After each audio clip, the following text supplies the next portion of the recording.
A gente segue por aqui nesse tema, Saca, só reforçando um pouco aqui quando falamos dessa reprovação, a posição do presidente Lula que condenando a ação dos Estados Unidos, chegou a chamar de uma afronta gravíssima à soberania da Venezuela e mais um precedente extremamente perigoso para a comunidade internacional, trazendo então na pesquisa Quest agora se essa resposta foi certa ou errada, 51% dizendo que foi errada, 37% considerando que foi certa, e entre os dados que a gente está analisando aqui também, o medo que a Carla destacou, que impressiona um pouco aqui, de 58% da população dizendo que tem medo que algo parecido com a ação norte-americana na Venezuela possa acontecer aqui no Brasil. Para a gente continuar com essa discussão, convidamos a professora Marcília Gombota para somar na nossa conversa, professora de Relações Internacionais da FAAP, também especializada na questão de opinião pública, que eu agradeço demais a presença com a gente, professora. Queria uma primeira análise sua desses dados e o que a gente pode ler, inclusive, da percepção que o brasileiro tem da relação histórica.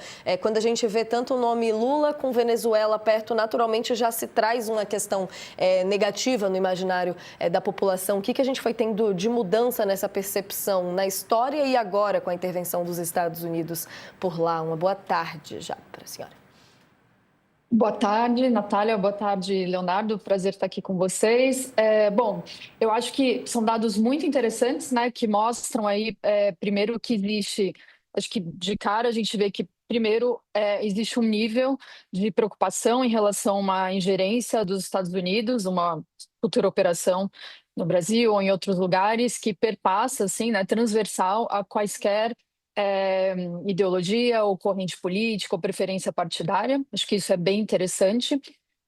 Segundo, eu acho que reforça a ideia de que a Venezuela é um tema que mobiliza muito a opinião pública, e a gente tem visto isso nos últimos anos no Brasil com muita força, mas não só no Brasil, em toda a América Latina, né? Obviamente nos Estados Unidos isso ocorre de maneira diferente, mas aqui na América Latina a Venezuela ela tem mobilizado especialmente em momentos pré-eleitorais, né? Assim, quando os países estão ali naquele calor pré-eleição.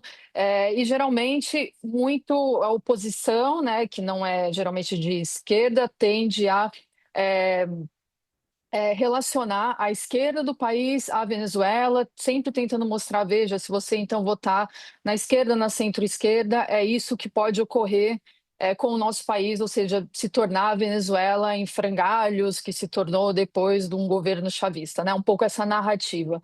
Eu acho que isso é interessante. Eu estou conduzindo, inclusive, um trabalho, eu e a Carolina Pedroso da Unifesp, sobre como a Venezuela mobiliza a opinião pública no Brasil, né?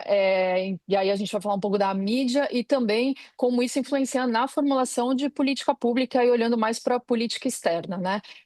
Um pouco isso. Eu acho que se a gente for olhar esse histórico, né? E aí a gente você mesmo mencionou a questão, essa junção das palavras Venezuela, Lula, etc. Acho que a gente tem aí um histórico interessante, especialmente nesse terceiro mandato do presidente Lula, porque o que a gente vê? A gente vê um início não de um alinhamento ideológico, eu diria, mas de uma ausência de crítica.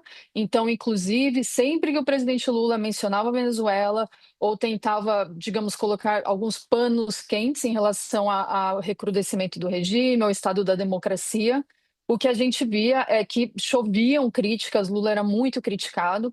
E esse foi o tom, mais ou menos, eu não vou dizer de defesa, mas de ausência de crítica, novamente, que a gente vai ver até um pouco antes da eleição de 2024. Não sei se vocês se lembram, foi uma eleição muito polêmica, sobre a qual não vimos os resultados ou os números desagregados até hoje, né? O governo de Maduro dizia que havia vencido, mas não mostrava as atas desagregadas por centro eleitoral, e isso gerou bastante polêmica na comunidade internacional. Acho que todos nós acompanhamos esse imbróglio aí da eleição de 2024. Mas por que eu digo isso? Porque pouco antes da eleição de 2024, o governo brasileiro, então, passa a demonstrar uma certa preocupação, e quando via Itamaraty, ele usa essa palavra preocupação, eu acho que fica claro que, então, o governo brasileiro estava mudando um pouco a posição e passando, então, a ser um pouco mais crítico em relação ao que estava acontecendo na Venezuela naquele momento. E aí a gente vê um rompimento, digamos, mais retórico por parte do governo Maduro em relação ao governo Lula, e isso vai ter diversos reflexos, né, na relação. Não, a gente não pode falar num rompimento, como já houve no passado, no período do governo Bolsonaro, Venezuela e Brasil tinham os canais diplomáticos totalmente bloqueados. Não é o caso hoje, mas assim, digamos que o engajamento diminuiu bastante. Isso vai ter reflexos lá na frente, quando a Venezuela tenta fazer parte ali do BRICS. E aí o Brasil é um dos países que veta a entrada da Venezuela, assim, como uma forma, digamos, de retaliação, digamos, né? Tudo é muito sutil na diplomacia e os assuntos nem sempre estão relacionados, mas as consequências são diversas. Muito interessante essa conexão que vocês fazem, então, da opinião pública com a visão que o Brasil tem da Venezuela. Fico curiosa por esse trabalho, professor. O Sakamoto também tem uma pergunta para você. A gente só vai para um rápido intervalo. Quem está acompanhando a gente na TV e seguimos no YouTube. Vai lá, Saka. Marcília, bom dia, prazer ter você aqui. Uma coisa que levantou e chamou minha atenção nessa pesquisa, que ao falar que 6 em cada 10 brasileiros dizem temer que Trump faça com o Brasil o que fez com a Venezuela, isso levanta toda a discussão sobre soberania e tudo isso mais. E aí, voltando um pouco, há alguns meses, né, o governo Lula acabou ganhando aprovação, melhorando a aprovação dele, em cima do fato de que bateu o pé, foi duro, mas negociou com os Estados Unidos, mas não abriu mão quando os Estados Unidos moveu sanções à economia brasileira, às instituições brasileiras, para ver se dobrava o Supremo Tribunal Federal e o Congresso para aliviar por esse presidente Jair Bolsonaro, o que não aconteceu. E, no final das contas, o próprio Estados Unidos teve que abrir mão disso, porque a falta de produtos alimentícios brasileiros estava criando problemas para a inflação do lado de lá. Como é que o discurso de soberania vai chegar nas eleições de outubro? O governo já usou o que já tinha que usar? Já conseguiu e conquistou o que tinha que conquistar? Ou isso ainda vai ser explorado na sua avaliação? Olha, eu acho que ainda tem muita água para rolar até outubro, né? Apesar de a gente vai piscar o olho, já está nas eleições, mas a gente sabe que serão longos meses e muita coisa vai acontecer e os jornalistas vão trabalhar arduamente, porque tem muita coisa para acontecer. Eu acho que ainda tem muita coisa para ser explorada, especialmente a depender do que vai ocorrer nessa relação Estados Unidos-Venezuela, nesse governo de transição, que as condições, as regras e quem de fato está mandando institucionalmente ou não está muito claro ainda, apesar de a gente saber o discurso, ou seja, Delcy Rodrigues continua no poder e por tantos dias, podendo prorrogar, depois convocar eleições. Por outro lado, a gente vê ali no artigo do Wikipedia do presidente Trump que ele é o Acting President of Venezuela, ou seja, o interino, então as coisas estão meio confusas.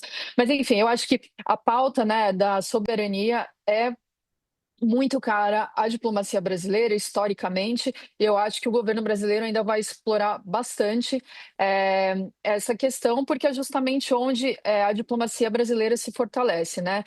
Sempre buscando a não ingerência e o respeito à soberania. Então, acho que ainda veremos presidente Lula e sua entourage e conselheiros como Celso Amorim, né, assessor da presidência, explorando esse tema aí até as eleições, com certeza. Professora, a gente está voltando do intervalo aqui nos segundinhos finais, mas na linha da discussão de soberania que o Sakamoto tem para a gente, queria até trabalhar uma notícia que a gente viu hoje sobre como as ações dos Estados Unidos na Venezuela vêm dando força ao discurso de mais investimento do governo em defesa aqui também. Estamos de volta do intervalo, debatendo os dados da pesquisa Quest de hoje em torno do Brasil, a percepção do brasileiro do que está acontecendo na Venezuela e da ação do governo, professor. A gente vê no momento atual da geopolítica situações como a da Groenlândia reforçando questões militares diante das ameaças de Trump. É claro que a situação aqui no Brasil não é a mesma que a de lá, estamos falando aqui apenas de percepções e sinais disso tudo, mas temos então 58% da população nessa pesquisa da Quest falando de um receio com isso, e a notícia agora trazida pela Carla Araújo e pelo Lucas Borges sobre como está essa discussão em torno do orçamento da defesa aqui no Brasil e como essa situação da América Latina dá força para isso. A senhora veria em algum momento questões como essa se concretizando mais no Brasil em termos de investimento em se defender? O que a gente está trazendo de prático da discussão de soberania para além do conceito quando estamos falando dessa situação do Trump na América Latina? Olha, eu acho que o que houver de investimento, mais investimento em defesa, seria simbólico. Acho que, assim, não consigo ver o Brasil tentando medir forças ali belicamente com os Estados Unidos, né? Poucos países têm essa capacidade de desafiar os Estados Unidos, felizmente ou infelizmente, né? Mais infelizmente, na minha opinião. E eu acho que se for, seria algo simbólico, né? Eu não também a gente conta nos dedos às vezes que o Brasil enviou algum tipo de reforço ou se envolveu em conflitos, né? Não faz parte aí da política externa brasileira, e se a gente for pensar política e estratégia ou mesmo de defesa, esse reforço bélico, o Brasil trabalha e defende outros princípios, né? Não é necessariamente, a gente não poderia falar assim uma máquina de guerra brasileira, não consigo ver isso, é um outro estilo de política externa, que é muito diferente dos Estados Unidos, por exemplo, ou mesmo da Rússia, se a gente for pensar. A parte da pesquisa diretamente, claro, se o Saca também não tiver pergunta mais sobre os dados, professora, quando a gente vê 66% da população defendendo uma posição mais de neutralidade do governo frente às respostas, claro, questões de cautela, a gente sabe de negociações, a gente sabe da situação que estava tendo desde da imposição das tarifas, o que a gente pode colocar aqui como uma atuação neutra, mas relevante, até que ponto a gente pode esticar o que é uma neutralidade para uma necessidade de ações mais firmes? O que a gente consegue colocar aqui dentro de boas ações do governo frente ao que estamos tendo? E frente ao que o Brasil vê, né, da situação com a Venezuela, o que seria um bom equilíbrio para o governo? Olha, esse ponto é super interessante porque justamente vendo a pesquisa e esse número chamou muita atenção, assim, a minha atenção, porque eu fiquei me perguntando o que seria uma posição neutra frente a essa situação. O ficar calado também é uma posição, né? Seria muito estranho o Brasil ficar completamente calado. Veja, somos a maior economia do continente, o maior país da América do Sul, um ator relevante. A gente compartilha com a Venezuela 2.000 quilômetros de fronteira, tem recebido imigrantes venezuelanos. É certo que não somos o país que mais recebe, né? A Colômbia mas enfim, isso também, toda essa crise, tudo que acontece lá acaba se refletindo também de alguma maneira no Brasil. Então, eu me pergunto o que seria ser neutro nessa situação. Confesso que eu acredito até que o governo brasileiro está sendo bastante cauteloso, assim, muito, muito, muito cauteloso. Demorou até para ver uma primeira manifestação por parte do governo, e foi por parte do presidente, né, tuitando, o presidente Lula. Inclusive, alguns outros líderes já haviam se manifestado. É muito delicado para o Brasil, né? Veja, a gente acabou de, digamos, ter algumas vitórias ali nas relações bilaterais com os Estados Unidos.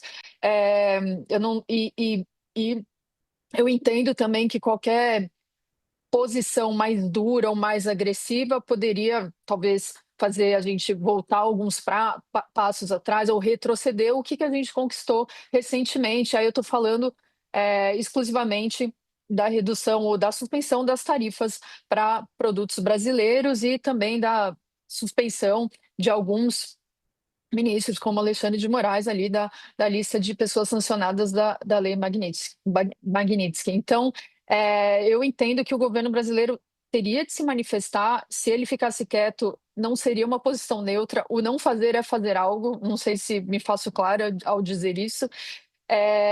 Então, se o Lula, por exemplo, ficasse calado, ele seria criticado. Se ele imagino, condenasse de maneira mais firme, também seria criticado. Eu acredito, na minha avaliação, foi uma postura bastante equilibrada e até comedida. Eu, particularmente, esperava um pouco mais, mas eu entendo que um pouco mais no sentido de uma condenação um pouco mais assertiva, mas eu entendo que também existe são muitos elementos, né, em jogo, e é muito difícil. Acho que o caminho do governo brasileiro foi essa condenação via sistema multilateral, tentando se apoiar ou ressaltando a importância do sistema multilateral, que está muito debilitado e escanteado, infelizmente, dado esse estilo de política do governo Trump, especialmente do presidente Trump, de resolver tudo assim no pessoal, no bilateral, né? Mas acho que é uma saída para o governo brasileiro tentar se equilibrar e não perder o que conquistou até então, ainda que a gente tenha visto ali ações recentes que, enfim, deixam um pouco sensibilizada a relação, como foi o caso dos vistos, né? Do Brasil está nessa lista de países aí cujos vistos agora estão paralisados. Basicamente, Marcília, o que você está colocando é que o governo Lula falou o mínimo para fugir do quem cala consente. Eu acredito que sim, porque o calar consente, não sei se a gente poderia pôr assim, mas se ele ficasse calado, ele seria criticado, acho que por apoiadores e opositores também, porque as críticas elas ocorrem dos dois lados de maneiras diferentes, e isso é muito curioso. Vocês devem receber críticas dos dois lados de maneiras diferentes sobre uma mesma fala, uma mesma ação. Hoje a gente está assim, está tudo super polarizado. Então acredito que o governo brasileiro fez o mínimo ali possível para não ser ainda mais criticado, mas tentando equilibrar as críticas, né? É sempre um equilíbrio, né? A gente fala de jogos de dois níveis no âmbito doméstico e no âmbito geopolítico, ou se a gente for pensar agora o que está sendo muito caro, muito precioso para o Brasil. Não quer dizer que o Brasil está apoiando os Estados Unidos, mas o Brasil está pisando em ovos nessa relação bilateral com os Estados Unidos, assim como todos os países, né? Então é um momento muito delicado para o Brasil. Lembrando, como vocês já apontaram, que esse é um ano de eleição presidencial, e, enfim, tem aí riscos de todo um jogo, todo um contexto doméstico muito importante que o presidente Lula vai ter de começar a lidar, ou já está começando a lidar a partir de agora. Ela consente na mesma linha dos ditados do lado do Trump, é um pouco falem bem ou falem mal, mas falem de mim, né? A gente vai fechar essa parte da pesquisa agora mesmo, professora, só que no intervalo, fiquem por aí que a gente segue no YouTube. A gente tem mais destaques aqui na pauta internacional para trabalhar com você, professora, mas só entrando nesse tom da expectativa para a eleição esse ano, aproveitando ainda a análise e o trabalho que vocês estão fazendo da opinião pública brasileira, vimos também dados sobre como a parte da política externa, a Carla explicava para a gente também direto de Brasília, entra menos na decisão de voto das pessoas, mas queria uma análise sua do que a gente pode esperar da situação do contexto atual da geopolítica na América Latina, pode entrar diretamente na eleição, pelo que vocês têm visto de comportamento do brasileiro. Olha, eu concordo que política externa talvez não esteja no topo das prioridades do eleitor, mas a gente tem visto as relações que o Brasil mantém, e aí não só o Brasil, novamente países aqui da América Latina, que é mais o meu foco assim, de análise, né, não é o mundo inteiro, eu sempre olho mais a América Latina. A gente tem visto a política externa desses países pesando também na conta desse eleitor, não está, ou seja, não está no topo das prioridades, como talvez assuntos que peguem mais ali no dia a dia, como violência, reajuste de salário, inflação e por aí vai. Mas sim, tem entrado, tem sido uma preocupação. Se a gente for comparar, talvez há 40 anos, era uma preocupação muito maior. Então, tudo para dizer que eu acho que isso tem crescido. A política externa, enquanto preocupação do eleitor, tem sido algo que tem sido crescente. Por quê? Porque vai impactar diretamente a vida desse eleitor? Claro, depende do que ele fizer, se for um empresário, com quem vamos ter relações, etc.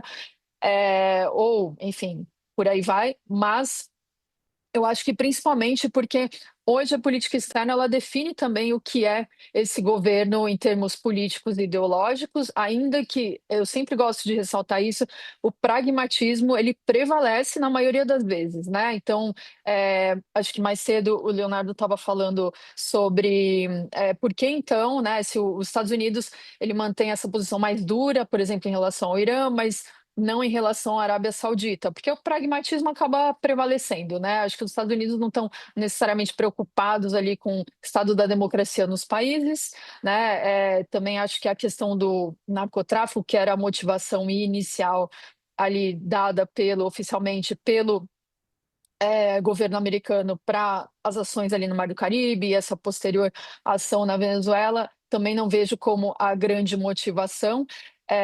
Não acho que é uma preocupação central dos Estados Unidos. Eu acho que tem interesses, né? Pragmatismo e interesses econômicos.